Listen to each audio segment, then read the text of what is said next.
तो बच्चों, this Suraj sir, welcome back to my channel Achievers Academy by Pandey sir.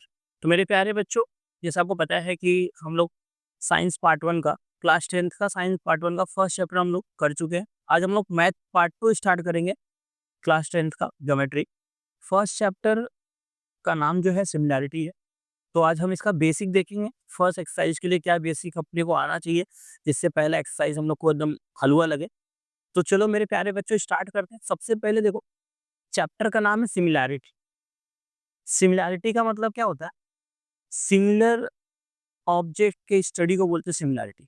मतलब study of similar thing, study of similar thing. ठीक है। तो अब बात आता है, सर जी, सिमिलर और कॉन्ग्रुएंट में क्या डिफरेंस है? अगर मैं आपसे पूछूं सिमिलर और कॉन्ग्रुएंट में क्या डिफरेंस है, चलो बताइए। आप लोग सोचिए, सिमिलर और कॉन्ग्रुएंट में क्या डिफरेंस है? अब बहुत सारे बच्चे बोलेंगे सर इसको ऐसे लिखते हैं, इसको ऐसे लिखते हैं। हाँ, ये तो इसका नोटेशन हो गया ना। तो सिमिलर का मतलब क्या? Look like same. जैसे आप दो बटरफ्लाई देख रहे हैं, दोनों एक जैसा ही है। ये बड़ी है, ये थोड़ा बिगर है साइज में, ये क्या है, स्मॉलर है। पर देखने में तो एक से ऐसा ही दिख रहा है ना। Look like same. अगर कोई भी चीज एक जैसा दिख रहा है ना, तो सिमिलर है। और एकदम डिक्टो सेम है, अगर सोचो इसका भी साइज, दोनों का साइज अगर इक्वल होता है तो कॉन्ग्रुएंट होता है। साइज इक्वल है क्या? नहीं। जो डिक्टो सेम है वो कॉन्ग्रुएंट है, जो लुक लाइक सेम हो क्या है, सिमिलर। ठीक है, इतना पता चला। तो मेरे प्यारे बच्चों, ये बात तो समझ में आ गया आप लोग को। तो और भी चीजें क्या इसमें आनी चाहिए आपको, वो देख लेते हैं हम लोग।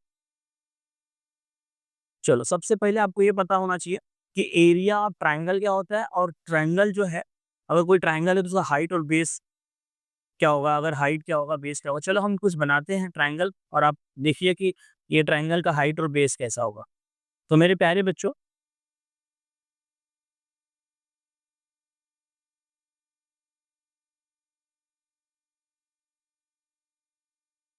सोचिए एक अपने पास एक ट्राइंगल है। चलो, तो बताइए, इसका इसका नाम लिख लेते हैं। ओह सॉरी,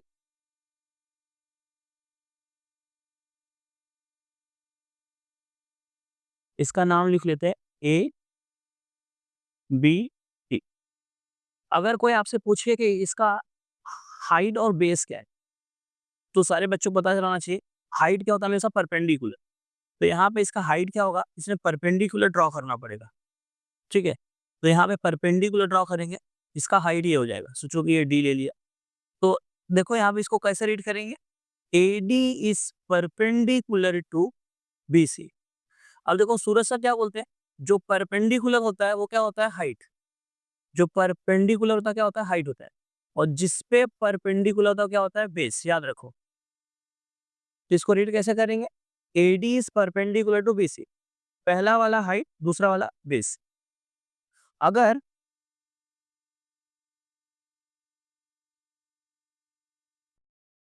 चलो, तो मेरे प्यारे बच्चों, सोचो कि राइट एंगल ट्राइंगल है, तब हाइट और बेस क्या होगा। तो सोचो ये राइट एंगल ट्राइंगल मैंने बना दिया। तो अगर मैं आपसे पूछूं कि ये ट्राइंगल में हाइट और बेस क्या होगा, अगर देखो क्वेश्चन में ऐसा दिया है, अगर नहीं भी दिया है तो भी, अगर क्वेश्चन में ऐसा दिया है कि A B is perpendicular to B C, तो अभी सूरज सर आपने क्या बोले कि जो परपेंडिकुलर होता है वो हाइट होता है। मतलब A B is perpendicular to B C, मतलब ए बी जो है बी सी पे परपेंडिकुलर है। तो ये क्या हो जाएगा, हाइट, और ये क्या हो जाएगा, बेस। मतलब ए बी जो होगा वो हाइट होगा, क्या होगा, हाइट होगा। और बी सी जो होगा वो क्या होगा, बेस। राइट।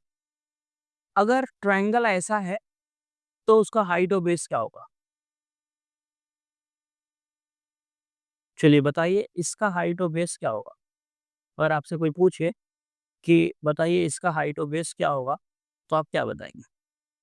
इसका नाम दे दे रहा हूँ, पी क्यू आर। तो याद रखो बच्चों, यहाँ पे कुछ परपेंडिकुलर है क्या? नहीं। हमेशा दिमाग में बैठा लो, जो परपेंडिकुलर होता है वो हाइट होता है। इसका बेस तो क्या है, आर क्यू है। आर क्यू क्या है, इसका बेस है। आर क्यू इसका बेस है। पर इसका हाइट ना, बहुत बार बच्चे के दिमाग में आएगा पी क्यू इसका हाइट है। नहीं, ये पी क्यू इसका हाइट नहीं, यहाँ पे परपेंडिकुलर ड्रॉ करना पड़ेगा। तो यहाँ पे देखो, इसका परपेंडिकुलर यहाँ ड्रॉ करना पड़ेगा, ये इसका हाइट होगा। ठीक है। तो यहाँ पे पी एस क्या होगा, इसका हाइट होगा। पी एस इसका क्या होगा, हाइट। ये चीज आपके दिमाग में आई। अगर ट्रायंगल ऐसा होगा तो हाइट ये हाइट होगा और ये क्या होगा, बेस होगा। याद रखो ये हाइट होगा, ये क्या होगा, बेस होगा। ऐसा ट्रायंगल होगा तो ये हाइट और ये बेस, और ऐसा ट्रायंगल होगा तो ये हाइट और ये बेस। एकदम बेसिक चीज बता रहा हूँ। सबसे पहले मैं आपको क्या बताया कि सिमिलर और कॉन्ग्रुएंट क्या होता है, ठीक है। आपको बटरफ्लाई दिखाया, बोला कि सिमिलर क्या होता है और कॉन्ग्रुएंट क्या होता है, ठीक है। तो देखो, अगर ये लुक लाइक सेम है, इनकी साइज अलग अलग है। अगर सोचो कि दो ट्रायंगल है, ये सबके दिमाग में क्लियर होना चाहिए कि सोचो दो ट्रायंगल है जो एक ही जैसा दिख रहा है और उसका साइज क्या है, अलग है, साइज बड़ा है। तो ये सिमिलर हो सकते हैं, लुक लाइक सेम है ना, लेकिन ये कॉन्ग्रुएंट नहीं हो सकते। कॉन्ग्रुएंट का मतलब होता है डिक्टो सेम, ठीक है। ये बात आप लोगों को समझ में आ रही। चल, तो अभी तक मैंने बताया अगर ट्रायंगल ऐसा होगा तो हाइट बेस क्या होगा, ट्रायंगल ऐसा होगा तो हाइट बेस क्या होगा, ट्रायंगल ऐसा होगा तो हाइट बेस क्या होगा। अब जो हम लोग देखने वाले हैं, हम लोग ये देखने वाले हैं कि एरिया ऑफ ट्रायंगल क्या होता है। अगर आपसे कोई आज के बाद पूछा कि बेटा एरिया ऑफ ट्रायंगल क्या होता है, चलो जितने लोग को पता है कमेंट करके बताओ एरिया ऑफ ट्रायंगल। तो मेरे प्यारे बच्चों, आज के बाद अगर आपसे कोई एरिया ऑफ ट्रायंगल पूछा तो क्या बोलेंगे, 1/2 base into height, base into height, 1/2 base into height. अभी जैसे मैंने आपको बताया कि ट्रायंगल कैसा होगा तो उसका बेस और हाइट कैसा होगा। तो चलो, अगर आपको कोई पूछे कि ये ट्रायंगल का हाइट और बेस बताओ आप, सोचो एक ट्रायंगल बना दिया। मेरा डायग्राम थोड़ा बहुत डेंजर है, इसका नाम ले लो ए बी सी। तो इसका हाइट क्या हो जाएगा, जो परपेंडिकुलर ड्रॉ होगा, जो परपेंडिकुलर ड्रॉ करेंगे वो क्या हो जाएगा, हाइट। सोचिए परपेंडिकुलर, ये क्या हो जाएगा, हाइट। ये इसका क्या हो जाएगा, हाइट। याद रखिएगा ये क्या हो जाएगा, हाइट। और यहाँ पे बेस क्या है, बी सी बेस है। अगर इसको रीड कोई अगर टेक्स्ट बुक में ऐसा लिखा रहेगा, देखो याद रखिएगा आप लोग, A D is perpendicular to B C. मतलब देखो जो परपेंडिकुलर होता है वो हाइट होता है, जिसको होता क्या होता है, बेस होता है। पहला वाला हाइट, दूसरा वाला बेस। तो इसका एरिया कैसे लिखेंगे, याद रखो बेटा। देखो अगर आपको बेसिक आ गया तो बेटा फाड़ डालेंगे। इसको कैसे पढ़ेंगे, area of triangle A B C equals to, क्या फॉर्मूला है, 1/2 बेस। यहाँ पे भैंस नहीं, बेस, बेस देखो बेस का है यहाँ पे बी सी, क्या है, B C, base into height. Height यहाँ पे बेटा हाइट क्या है, हाइट क्या है, ए डी, क्या है, ए डी। याद रखेंगे। इसका एरिया कैसे निकालेंगे, अगर मेरे प्यारे बच्चों, अगर सो कोई आपसे पूछा कि अगर ट्रायंगल ऐसा है, चलो सोचो कि ट्रायंगल ऐसा है, राइट एंगल ट्रायंगल, इसका आपको अगर कोई एरिया निकालने बोल दे तो आप कैसे निकालेंगे। इसका नाम ले लो पी क्यू आर, ठीक है। अब इसका एरिया कैसे निकालेंगे, area of triangle P Q R equals to, क्या होता है फॉर्मूला, 1/2 बेस। यहाँ पे बेस क्या होगा, क्यू आर बेस हो जाएगा, पी क्यू क्या होगा, हाइट। तो बेस क्या है बेटा, Q R into height, height क्या है बेटा, पी क्यू। एरिया निकालने आ गया। चलो एक चीज मैं और पूछ रहा हूँ, उसका भी आंसर आप लोग बता दीजिए, फिर मैं समझ जाऊंगा। अगर सोचो कि ट्राइंगल ऐसा है तो क्या करेंगे,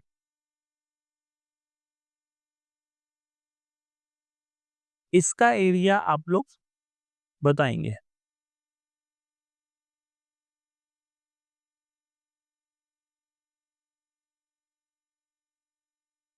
सोचो कि मैंने ट्रायंगल बहुत अच्छा बना दिया, वैसे मुझसे अच्छा बन नहीं रहा है इसमें।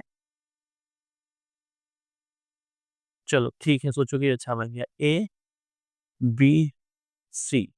तो इसका बेस तो बी सी है, बेस क्या है, बी सी है, पर इसका हाइट क्या है, इसका हाइट यहाँ कंस्ट्रक्ट करना पड़ेगा। याद रखिएगा बेटा, यहाँ हाइट इसका क्या करना पड़ेगा, कंस्ट्रक्ट करना पड़ेगा। अगर दिया है तो ठीक है, नहीं तो कंस्ट्रक्ट करेंगे। तो ये क्या होगा, ए डी इसका हाइट होगा, ए डी क्या होगा इसका हाइट। ये याद रखिएगा मेरे प्यारे बच्चों, ए डी इसका हाइट होगा। अब इसका एरिया क्या हो जाएगा, area of triangle A B C equals to 1/2, base इसका बीसी है, कोई गलती से सी डी मत लेना। बेस इसका क्या है, बीसी है, और हाइट क्या है इसका, ए डी। आई होप यहाँ तक समझ में आया। अब इसके बाद ये देखो, ये बेसिक है, जो आएगा तो ही आपको 1.1 आएगा। इसके बाद क्या आपको आना चाहिए, इसके बाद आपको आना चाहिए कि ratio of area two triangle, दो ट्रायंगल के एरिया का रेशियो। सबसे पहले रेशियो का मतलब क्या होता है, आपने पढ़ा है 9th में रेशियो प्रोपोर्शन से a अपॉन b है, इसका मतलब क्या, a रेशियो b। तो ratio of area of two triangle मतलब दो ट्रायंगल के एरिया का रेशियो, मतलब पहले ट्रायंगल का एरिया डिवाइड बाय दूसरे ट्रायंगल का एरिया, याद रखेंगे। उसको बोलेंगे ratio of area of two triangle, ratio of area of two triangle. तो मेरे प्यारे बच्चों,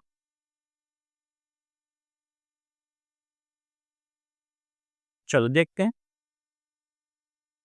अभी हम कौन सा टॉपिक पढ़ने जा रहे हैं। Ratio of area of two triangle, दो ट्रायंगल के एरिया का रेशियो। अब देखो ऐसा चार केस है, चार कंडीशन है। पहला कंडीशन है दो ट्रायंगल का अगर हाइट बेस डिफरेंट है, मतलब two triangle having different height and base, two triangle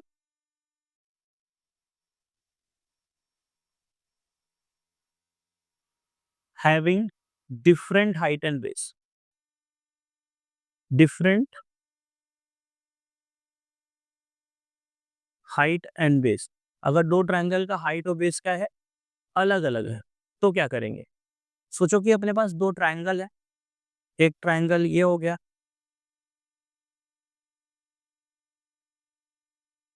एक दूसरा ट्रायंगल है ये, इसका नाम है ए बी सी और इसका नाम है पी क्यू आर।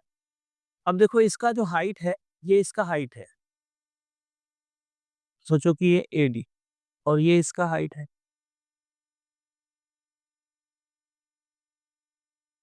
सोचो कि पी एस।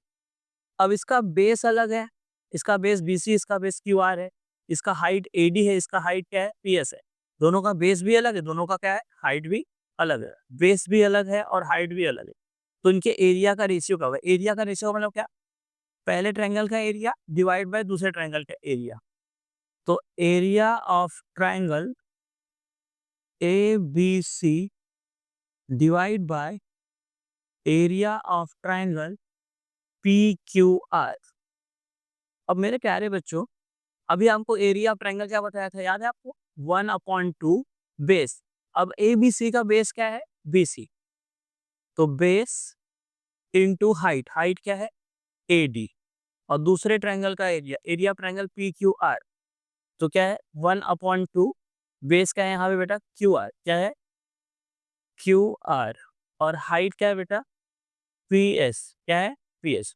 अच्छा इसको देख के आपको कुछ कुछ हो रहा है, देखो 1/2 यहाँ पे कैंसिल हो जाएगा, तो बचा क्या बेटा, BC into AD upon QR into PS। अब मेरे प्यारे बच्चों, यहाँ क्या है, area of triangle ABC divide by area of triangle PQR। बेटा ये जो BC है पहले ट्रायंगल का बेस है, तो इसको B1 लिख दिया, AD पहले ट्रायंगल का हाइट है H1, QR पहले ट्रायंगल का बेस है, दूसरे ट्रायंगल का बेस है तो B2, और PS जो है दूसरे ट्रायंगल का हाइट है तो H2।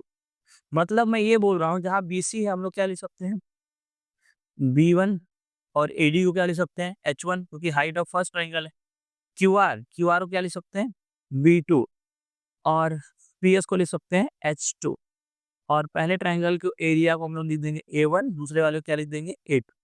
तो पहले ट्रायंगल का एरिया डिवाइड बाय दूसरे ट्रायंगल का एरिया इक्वल्स टू क्या हो जाएगा, पहले का बेस इंटू पहले का हाइट अपॉन दूसरे का बेस इंटू दूसरे का हाइट। इसी को कैसे हम लोग रीड करेंगे, if two triangle having different height and base then ratio of their area equals to ratio of product, देखो प्रोडक्ट ऑफ, देखो यहाँ पे मल्टीप्लिकेशन मतलब क्या, product, product of ratio of their corresponding base and height, मतलब पहले का base का रेशियो इंटू हाइट का रेशियो। तो इसको इंग्लिश में कैसे लिखेंगे, कैसे बोलेंगे, तो कोई बोलने के लिए बोला तो आपको, तो if two triangle having different height and base then ratio of their area equals to product of ratio of their corresponding height and base, corresponding height and base. और जब इसको आप क्वेश्चन में अप्लाई करेंगे तो इसका रीजन ऐसे भी लिख सकते हैं, area proportionate to base and height, या area in height and base proportion, base and height proportion. चलो नेक्स्ट जो टॉप, अभी देखो ये पहला कंडीशन होगा, दूसरा कंडीशन रहेगा कि दो ट्रायंगल अगर बेस सेम है तो क्या होगा। अभी हाइट अगर डिफरेंट है, बेस भी डिफरेंट है, तो पहले का बेस इंटू पहले का हाइट अपन दूसरे का बेस इंटू दूसरे का हाइट, पहला कंडीशन देखिए। अब दूसरा कंडीशन हम लोग देखने जा रहे हैं, two triangle two triangle having common base. Common मतलब क्या? Same base. हैविंग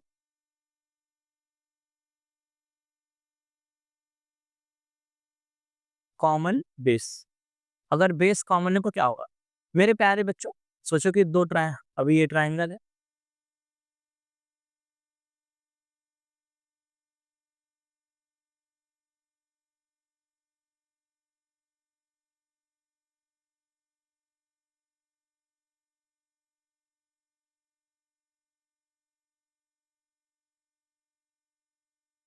तो ये ट्राइंगल हो गया, इसका नाम ले लो ए बी सी डी। यहाँ पे बी सी परपेंडिकुलर है ए बी को और ए डी भी परपेंडिकुलर है ए बी को। ऐसा सोचो दिया है कि B C is perpendicular to A B and A D is also perpendicular to A B. तो मैं आपको क्या बोला था, जो परपेंडिकुलर होता है वो क्या होता है? हाइट होता है। मतलब पहला वाला हाइट, दूसरा वाला बेस। पहला वाला हाइट, दूसरा वाला बेस। देखो दो बेस सेम ही है। एक ऊपर ट्रायंगल है ए बी सी, एक नीचे है ए बी डी, लेकिन दोनों का बेस क्या है? सेम है।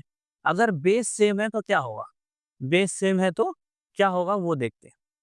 ठीक है, तो मेरे प्यारे बच्चों अगर बेस सेम है तो क्या होगा वो हम लोग देख लेते हैं। चलो, अगर बेस सेम है तो क्या करेंगे? अब इनके एरिया का रेशियो, तो अगर मैं आपको बोलूं एरिया का रेशियो को क्या बताया था? एरिया मतलब पहले ट्रायंगल का एरिया डिवाइड बाय दूसरे ट्रायंगल का एरिया, इसका मतलब रेशियो हो गया उनकी एरिया का रेशियो। तो area of triangle A B C divide by area of triangle A B D. देखो ए बी सी और ए बी डी नीचे वाला इक्वल्स टू, आपको मैं अभी जस्ट फॉर्मूला बताया था, 1/2 बेस। बेस क्या है यहाँ पे? A B. और हाइट क्या है यहाँ पे बेटा? B C. पहले ट्रायंगल का बेस क्या है? ए बी और हाइट क्या है? B C. दूसरे ट्रायंगल में देखो 1/2 बेस तो सेम ही है ए बी, और यहाँ पे हाइट क्या है? ए डी।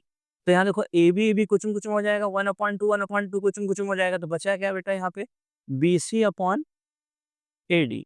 मतलब पहले ट्रायंगल का एरिया मतलब area of triangle A B C divide by area of triangle A B D equals to B C upon A D. अब बी सी क्या है? पहले ट्रायंगल का हाइट, और ए डी क्या है? दूसरे ट्रायंगल का हाइट। मतलब अगर पहले ट्रायंगल के एरिया को अगर ए वन ले रहे हैं और दूसरे ट्रायंगल का एरिया को ए टू ले रहे हैं, तो बी सी क्या हो गया? पहले ट्रायंगल का हाइट, पहले ट्रायंगल का हाइट, और ये एस ए डी क्या है? दूसरे ट्रायंगल का हाइट। मतलब अगर दो ट्रायंगल का बेस सेम होगा तो उनके एरिया का रेशियो क्या होगा? उनके करस्पॉन्डिंग हाइट के रेशियो के इक्वल होगा। तो इसी को अगर इंग्लिश में कुछ कोई आपको बोलेगा तो कैसा बोलेगा? If two triangle having common base और you can say equal base, then ratio of their area equals to ratio of their corresponding height. उनके उनके एरिया का रेशियो क्या होगा? उनके करस्पॉन्डिंग हाइट के रेशियो के इक्वल होगा। तो मेरे प्यारे बच्चों एक चीज दिमाग में बैठा दो, जो कॉमन होगा ना वो नहीं आएगा। अगर बेस कॉमन है तो हाइट का रेशियो, और हाइट कॉमन है तो बेस का रेशियो। चलो दूसरा भी देख लेते हैं, अगर हाइट कॉमन है तो क्या होगा। मतलब दो देख लिए, तीसरा condition, two triangle having common height. Two triangle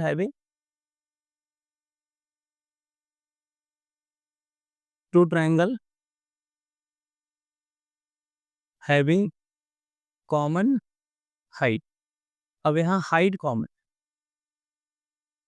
तो क्या होगा? अगर हाइट कॉमन है तो क्या होगा मेरे प्यारे बच्चों? चलिए देख लेते हैं। सोचो कि हाइट कॉमन है। सोचो एक ट्रायंगल इस साइड है और एक ट्रायंगल इस साइड है। ठीक है, इसका नाम ले लो पी क्यू आर, और इधर एस, और ये क्या है? इस पे परपेंडिकुलर है। तो देखो एक ट्रायंगल इस साइड है पी क्यू आर, और एक पी क्यू एस, दो ट्रायंगल है। अगर पी क्यू आर को लोगे तो ये क्या हो जाएगा? हाइट, और ये क्या हो जाएगा? बेस। अगर इसको पहला ट्रायंगल लेते तो एच वन बी वन। अब पी क्यू एस लोगे तो ये हाइट तो यही है एच टू, और बेस क्या हो जाएगा? ये second triangle of S B two. तो इनके एरिया का रेशियो क्या होगा मेरे प्यारे बच्चों? Area of triangle P Q are, मतलब ये वाला triangle P Q are divide by area of triangle P Q S. तो इनके एरिया का रेशियो क्या होगा? 1/2 बेस। बेस क्या है पहले वाले का? Q R. Q R into height क्या है बेटा? P Q. और दूसरे वाले का 1/2 बेस क्या है? Q S. और हाइट क्या है? P Q. हाइट तो सेम ही है, तो पी क्यू कैंसिल हो जाएगा, 1/2 कैंसिल, बचा क्या? Q R divide by Q S. मतलब बेटा area of triangle P Q are divide by area of triangle P Q S. पहले वाले एरिया ट्राइंगल के एरिया को A1 लिख दिया, दूसरे वाले को A2। अब क्यू आर क्या है? बेस ऑफ फर्स्ट ट्राइंगल, मतलब क्या लिख दिया? B1। और एस क्यू एस क्या है? बेस ऑफ सेकेंड ट्राइंगल, क्या लिख दिया? B2। मतलब अगर दो ट्राइंगल का हाइट कॉमन है तो उनके एरिया का प्रोपोर्शन, उनके एरिया का रेशियो क्या होगा? उनके बेस के रेशियो का इक्वल होगा। It means two triangle having common height, then ratio of their area equals to ratio of their corresponding base. अब जो चौथा वाला है कंडीशन, अगर आपको ये आ गया मतलब 1.1 खत्म हो गया। फोर्थ कंडीशन, जब अभी तक तो देखो पहला कंडीशन देखा two triangle having different height and base, दूसरा देखा two triangle having common base, तीसरा देखा two triangle having common height. अब जो चौथा कंडीशन है फोर्थ वाला, two triangle having common height and base, two triangle having common height and base, height और बेस दोनों कॉमन होगा। Having common height and base, height भी कॉमन है और बेस भी कॉमन है। हाइट एंड बेस, हाइट भी कॉमन है और बेस भी कॉमन है। तो कंसिडर करो ये दो लाइन पैरेलल है, दो लाइन है जो पैरेलल है। ठीक है, सोचो कि ये दो लाइन है जो पैरेलल है। यहाँ पे एक पॉइंट है, इसका कलर चेंज कर लेते हैं। सोचो ये पॉइंट है ए और एक पॉइंट है डी, मतलब लाइन ए डी हो गया, एक बी और सी। तो यहाँ पे ए डी पैरेलल है, सोचो कि line parallel A D, line A D is parallel to B C. तो यहाँ सोचो ये ट्राइंगल है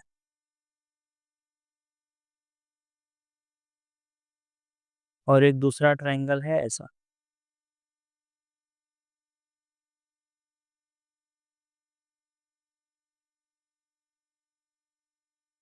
मेरा तो डायग्राम ही डेंजरस है।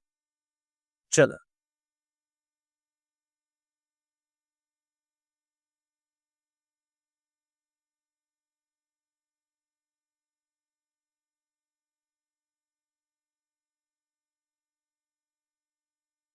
सोचो कि मेरा डायग्राम बन गया, बहुत अच्छा।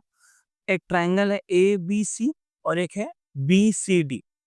अगर मैं ये ट्राइंगल की बात करूं, ए बी सी का हाइट क्या है? अगर आपसे बोलूं इसका हाइट क्या है बताइए, तो आप क्या बोलेंगे? सर इसमें जो परपेंडिकुलर होगा वो हाइट होगा। एकदम सही। सोचो कि ये ए पी इसका हाइट हो गया। What about B C D? Triangle B C D में हाइट क्या होगा? तब बोलोगे सर आप ही बोले थे कि इसमें परपेंडिकुलर ड्रॉ करना पड़ेगा। एकदम सही, याद रखें आप, इसमें क्या करना पड़ेगा? परपेंडिकुलर ड्रॉ करना पड़ेगा। सोचो कि डी एस ड्रॉ कर दिया। अब मैं आपको पहले बताया कि एडी और बीसी क्या है? पैरेलल है।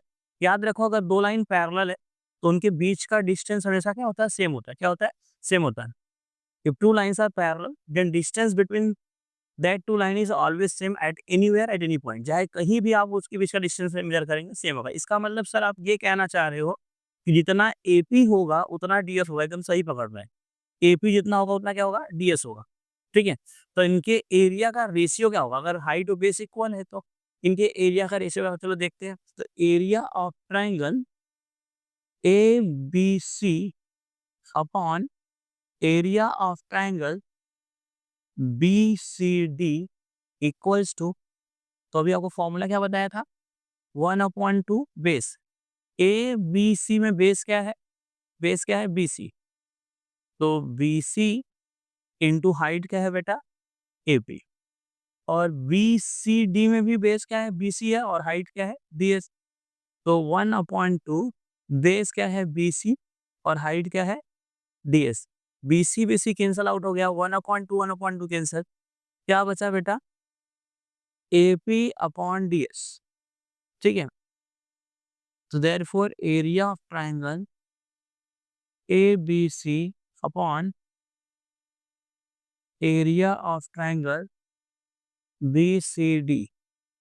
ठीक है, अब देखो जितना AP है उतना DS है, तो AP के प्लेस पे क्या लिख सकता हूँ, हम लोग AP की जगह क्या लिख सकते हैं DS। तो DS/DS क्या हो जाएगा बेटा, कैंसिल हो जाएगा, तो क्या बचा 1/1। मतलब अगर पहले के एरिया को A1 ले लूँ, दूसरे वाले को A2 ले लूँ, तो इनके एरिया का रेशियो क्या हो गया 1/1। मतलब A1:A2 कितना हो जाएगा 1:1। एक चीज इसमें और याद रखिएगा, अब यहाँ पे 1:1 है, तो ये A2 यहाँ डिवाइड में आएगा तो मल्टीप्लाई, मतलब A1 इक्वल होगा A2 के। सिंपल सी बात है, अगर दो ट्राइंगल का हाइट और बेस सेम है तो उनका एरिया भी क्या होगा इक्वल होगा। तो अगर आज के बाद मान लो आपको कोई ऐसे रैंडमली पूछ लिया कि two triangle having same height and base, और common height and base same बोलो, कॉमन बोलो, इक्वल बोलो, having equal height and base, then their area are dash, their area are equal and ratio of their area is what 1:1। Same ऐसा fourth question है 1.1 का, question number 4 एकदम डिक्टो ऐसा ही है। तो अगर आपको ये बेसिक समझ में आ गया ना मेरे प्यारे बच्चों, जो आज मैं बताया हूँ इसमें, तो 1.1 आप ऐसे फाड़ सकते हैं। ठीक है, तो आई होप ये समझ में बेसिक वीडियो आपको आया है, 1.1 का बेसिक जो भी आपको बताया। ठीक है, अगर आया है तो वीडियो को लाइक कर दो, अगर चैनल पे नए चैनल सब्सक्राइब कर दो, अपने हर एक दोस्तों को बता दो कि सूरज सर मैथ साइंस पूरा हलवा बनाने वाले हैं। तो जितने दोस्तों को शेयर कर सकते हो शेयर करो, और जितना दबा के लाइक कर सकते हो सब्सक्राइब कर सकते हो करते रहो। चलो मिलते हैं नेक्स्ट वीडियो बच्चों।